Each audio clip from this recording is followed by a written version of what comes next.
The House Energy, Communications, and Technology Committee will come to order. Madam Clerk, would you please call the roll? Chair Scott. Representatives Andrews, Here. Coleman.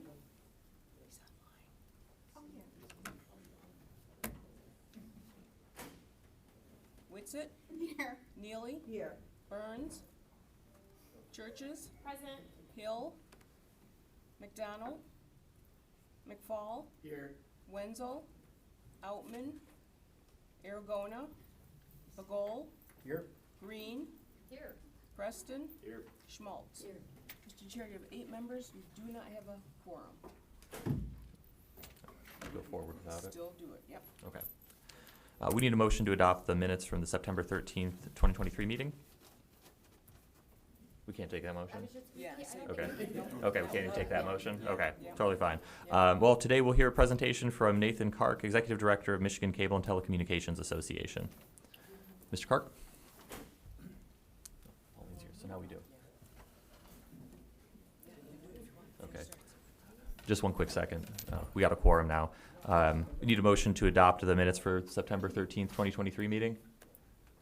Representative Churches moves. Go ahead. All right, and good morning, Vice Chair Andrews and committee members. My name is Nathan Kark. I'm the Executive Director as of a couple of months ago with the Michigan Cable Telecommunications Association, also known as the MCTA. And since joining the association, there's been a lot going within the broadband and telecommunications industry, and we've also got a lot to look forward to. And I'm proud to say that our membership has been at the forefront of leading Michigan into the future of building out telecommunications equity and expansion throughout the state. And it's an honor to be with you this morning to provide you with some background on the efforts of our membership and also the industry of the whole. First and foremost, Michigan's cable industry continues to get the job done as a critical economic driver in our state and is a provider of connectivity that supports our daily lives. Our industry provides video, phone, internet, and home security services to approximately 2 million customers in all of Michigan's 83 counties to support our community's needs in agriculture, education, commerce, communication, healthcare, and entertainment. Our membership in the MCTA provides these services to approximately 85% of Michigan's cable customers, making us a necessary component in ensuring that everyone in Michigan has the ability to utilize technology and connectivity to improve quality of life and opportunities in every corner of the state. The MCTA was founded back in 1981 to serve as the voice of Michigan's cable industry, which, as you can imagine, since then has evolved considerably. We represent numerous companies, both big and small, and we work closely with the legislature as a resource on cable and telecommunications issues. Over the past 3 years, MCTA members have invested approximately $4 billion in Michigan's economy, which includes capital expenditures, wages and benefits, taxes, and charitable giving.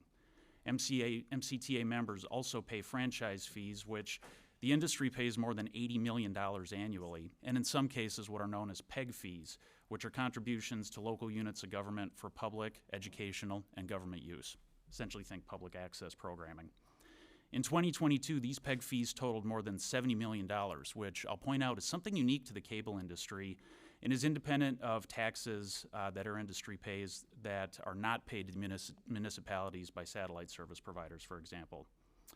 On the employment side, our member companies collectively employ approximately 5,600 Michiganders with good paying jobs and vital training to ensure that not just the success of the individual, but also the success and delivery of services statewide.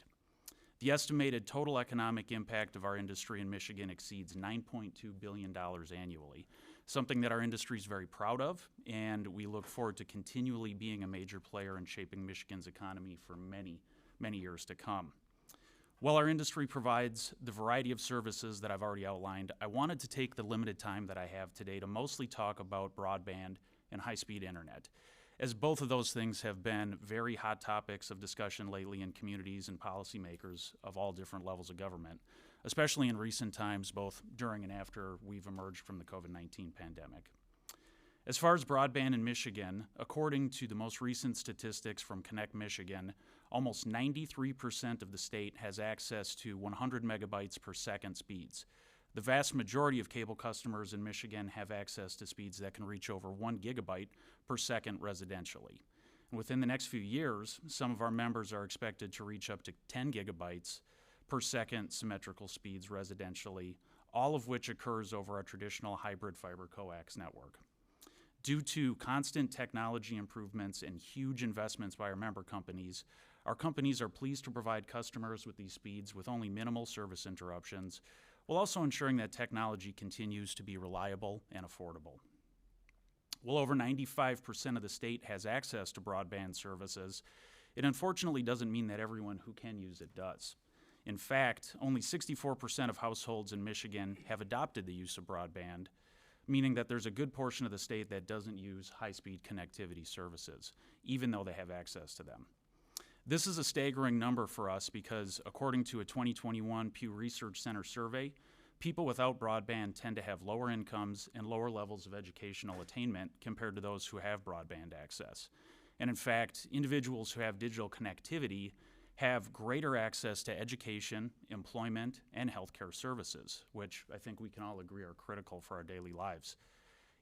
Our members are constantly trying to understand the root causes for these adoption gaps so that we can better provide access to services that meet customers' needs. Specifically, we're finding that adoption rates of broadband can sometimes be inhibited by lack of knowledge that broadband is available in certain areas, limitations in access of hardware such as modems, computers, etc., and also sometimes perceived affordability issues. Fortunately, the cable industry is proactively addressing these adoption hurdles through major initiatives in order to maximize connectivity statewide. And Michigan is extremely lucky to have both of our largest member companies who initiate some of the biggest low-income broadband adoption programs throughout our country. For example, Comcast Internet Essentials Program and Charter Spectrum Internet Assist Program have both assisted millions of low-income citizens in connecting to the internet nationwide. These programs, which function in concert with Federal Affordable Connectivity Program, or ACP, function to provide eligible households with subsidized internet and assistance in acquiring hardware to access to internet as well. One of our members, Charter, through their Spectrum Internet Assist program, has more participants in their affordability program than any other provider nationally. In Michigan, while there are approximately 1.7 million households that are eligible for ACP assistance, less than half are actually enrolled, which is a clear indicator that steps need to continually be taken to work on affordability and ensure maximum adoption throughout our state. Because of this need, our members have been extremely active in addressing the adoption gap through various different means. The first of which is education and outreach, which includes incredibly ambitious efforts to ensure that eligible households are not only aware of programs, but that they have access as well. These efforts not only take boots-on-the-ground approach from our member companies to ensure robust community engagement presence throughout Michigan, but also the spreading of the word through available programs and resources through partnership with policy and community leaders like yourselves. As a result, the MCTA is always willing to make ourselves available so that we can work with you, our members, and your communities to ensure that all available resources are used to their fullest. I cannot say enough, our membership strives to support communities in the future of our state. Our industry also uses and supports digital navigators to assist in addressing adoption gaps.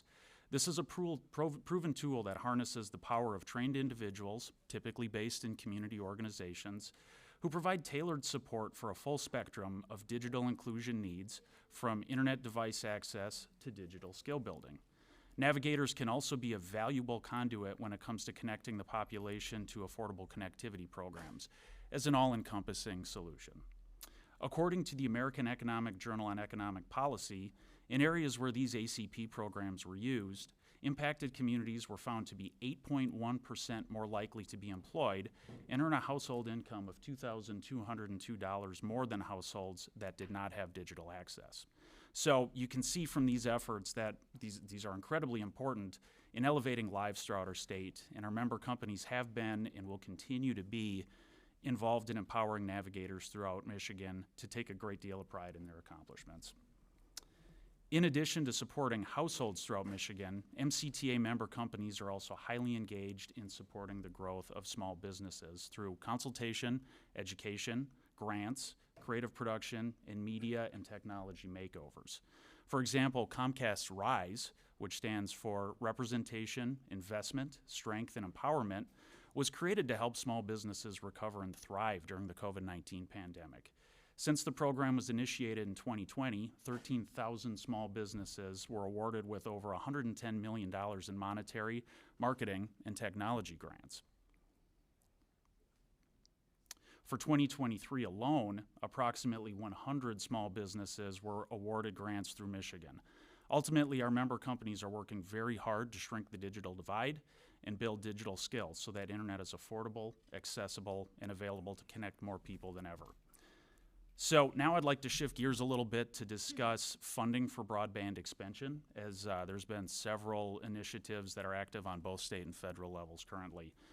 First and foremost, Michigan has already been a leader nationally in broadband funding through its Connecting Michigan Communities Grant Program, also known as CMIC. This program has assisted MCTA member companies in expanding broadband in the last couple of years with a combination of both private and public investment, with projects connecting tens of thousands of Michiganders in counties of Emmett, Gladwin, Grand Traverse, Kent, Macomb, Ogama, Ottawa, and Shiawassee. So as you'll notice, these areas benefited by these funds are more rural communities where cost to expand broadband can be up to $60,000 per mile in areas that have significantly less population density and therefore connect fewer people per mile than an urban area, for example. In early 2022, Governor Whitmer and the legislature passed the Building Michigan Together plan, which included $250.6 million to expand high-speed internet service to unserved locations within the state.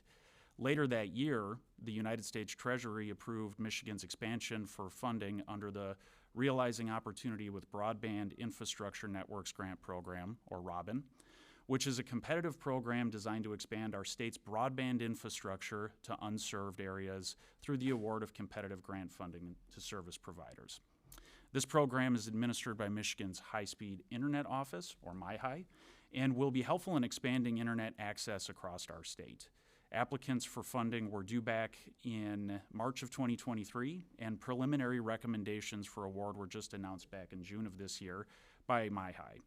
Under the preliminary award recommendations, MCTA membership has an opportunity to receive funding to connect an additional 28,167 locations throughout Michigan, and we will know more in the coming months on the official projects that will be funded over the course of the near future.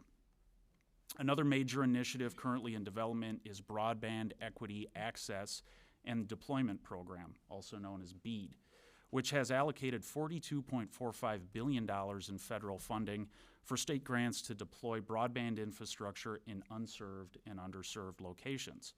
Within this program, each state is eligible for at least $100 million in broadband infrastructure funding, and I'm very pleased to announce that Michigan specifically, through the National Telecommunications and Infrastructure Administration, sorry for another acronym here, but NTIA, along with Governor Whitmer, announced that Michigan is set to receive over $1.5 billion to assist in closing the digital divide through this program. And with the assistance from our legislative partners, this funding was just appropriated with the passage of the most recent budget. And since then, MyHigh has been very active in publishing their 5-year action plan and digital equity plan. And our membership has been very much engaged with MyHigh while these plans have been coming to fruition, and we're going to continue to do so as MyHigh continues to work on the implementation of the BEAD program here in Michigan. It's important that this is administered effectively and efficiently, and we're going to continue to be engaged to make sure that there's optimal results for all Michiganders. Now that we're looking forward to continuing the BEAD conversation with MyHigh, they're going to be turning to the rollout of their plans regarding the challenge and subgrant process to ensure that BEAD has a massive positive impact in connecting those throughout our state.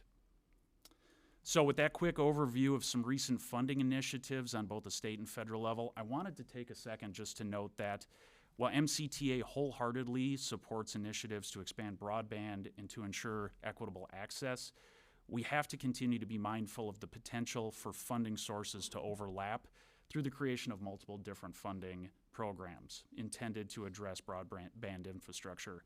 It's our intention to continue to work with policymakers so that we can avoid funding overlap and ensure that tax dollars are used efficiently and effectively in strategizing solutions for developing critical broadband infrastructure projects. It's our desire, through partnerships with the administration, the legislature, the High-Speed Internet Office, and other key stakeholders, that we have an open and ongoing dialogue to ensure that we're focusing funding appropriately and developing policies strategically to enhance the state's connectivity in the most effective means possible. And now for some concluding thoughts. As you can imagine, connectivity and technology continue to evolve, and our industry continues to be a driving force in not just the discussion of what the future looks like, but also in the implementation of technological updates. MCTA members continue to spread reliable and affordable connectivity throughout our state and support communities and businesses in the process. As a part of these efforts, we at the MCTA look forward to engaging with you all to serve as a resource and to partner as we continue to elevate connectivity throughout our state. Again, I greatly appreciate you having me with you this morning, and I'm happy to answer any questions that you may have. And keep in mind, I am brand new, so I might not have the answers at the tip of my tongue, but I'll do what I can, and if I don't have them, I'll circle back with you. We'll be gentle on you, no problem. Thank you so much for your presentation. We are going to open up to questions, so Chair recognizes Representative Green. Thank you, Madam Chair. Thank you for your presentation. Okay, I will go gentle on you. So that 5% that you said are underserved or not served at all, where geographically is that located? So the underserved, and I can provide you with a map as well, or at least, the maps that are developing right now. A lot of those areas tend to be more rural in nature. Yes, but do you know where in the state? I'm just curious if you know. I think it's fair to say that up in the Upper Peninsula, up in areas that, can I get you an exact list of counties or what are you looking for? Okay, I'll be fair since you're new. So when you said Emmett County, there's 2 Emmett counties in the state. Do you know which one you were talking about? I'm going to get you a map on Okay, that so I can get you and the here's exact where answer. I'm getting at is my UP folks, they actually have internet. The Thumb is absolutely not served at all.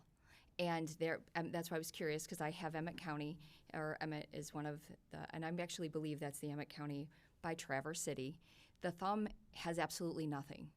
I'm not kidding you, like over 3/4 to half my district has no broadband at all, even television, cable, or cell service. I mean, you literally can walk through and you're dead. If you don't have a legit map, then you don't know where you're going. And I just want to bring that to your attention. While these programs that we have, they're also very poor communities, so they may not be able to necessarily match funds. So I guess, and you know what, that's okay, because they live there for a reason. But at the same time, if the goal is to make sure everybody is served and have access, I would like to see, if that's, well, maybe not. Maybe that's not the role of government or your organization's role. But if it is, that the Thumb needs to not be forgotten about. And I can appreciate those comments, Representative, and I'm happy to follow up with you as well on, some more details on that to help paint a picture. Through these BEAD funds that the state has just received, I'm reading that MyHigh is anticipating over 200,000 locations, additional locations to be served.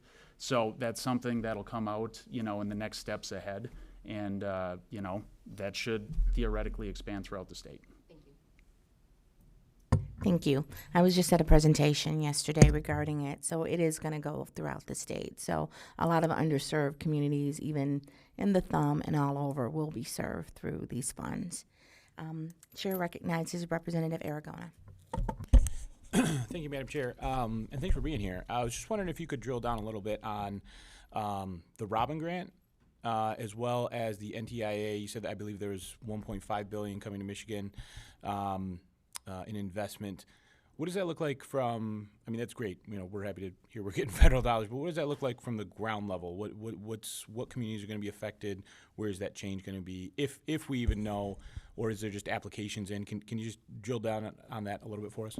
Sure. Yeah, actually, so I'll start with Robin. A lot of the communities that had preliminary funding recommendations through Robin, right now that's going through the process. I think it's actually just wrapped up the challenge process right now, and that's something that we'll be finding out additional details on where those projects will actually be funded. No immediate timeline on that, but we're hopeful for the near future. But then regarding BEAD especially, I think Michigan received, the fourth highest amount out of the entire nation. So, those are certainly impactful dollars.